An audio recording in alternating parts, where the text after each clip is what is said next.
Hello everyone. This video isn't going to be my typical information video.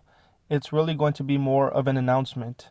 Tomorrow is April 29th, 2020, Wednesday, and I will be at the steps of Los Angeles City Hall from 11 a.m. to 1 p.m. The reason is to simply do my part in voicing my concerns about the restrictions over Los Angeles. I will do this by two ways. One, wearing a mask, and two, holding a poster that says Preserve Independence. These are going to go hand in hand.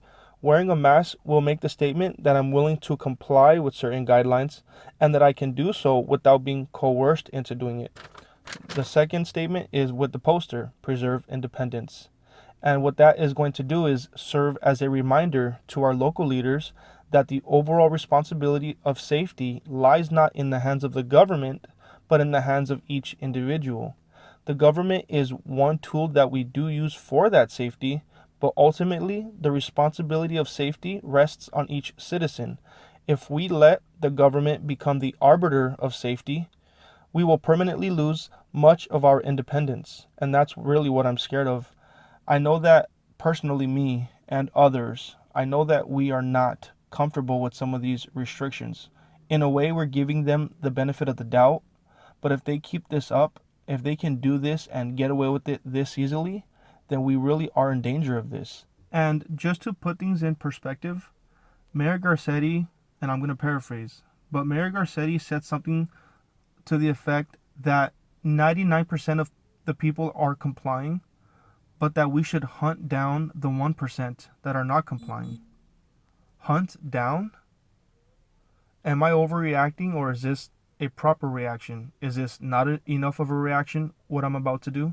I don't know, but I hope that more and more people will do this whenever we see people like Garcetti doing things that they shouldn't be doing. Because let's face it, he shouldn't be doing some of the things that he is doing. Some of it, sure, is necessary. That's obviously up for debate.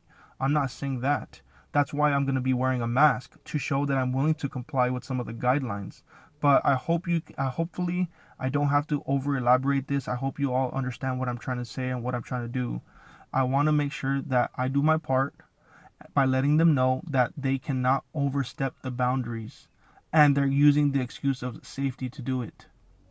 And my whole channel is based on information, but there's a catch to it. It's not just information to sit in your head. It's information to drive you to action. So I'm not pushing anyone to do anything at this moment. Really, what I'm doing is really just proving to my listeners that I'm willing to do my part in this. I'm willing to do what it takes to, at the very least, let others know what I believe. And just to kind of close my point, I'm going to read you an article from Richard Beeman. He's a professor from the University of Pennsylvania College of Arts and Science. And this is what he says about the Constitution. He says, "It requires the constant attention and devotion of all citizens. There is a story often told that upon exiting the Constitutional Convention, Benjamin Franklin was approached by a group of citizens asking what sort of government the delegates had created.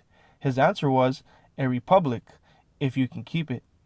The brevity of that response should not cause us to undervalue its essential meaning.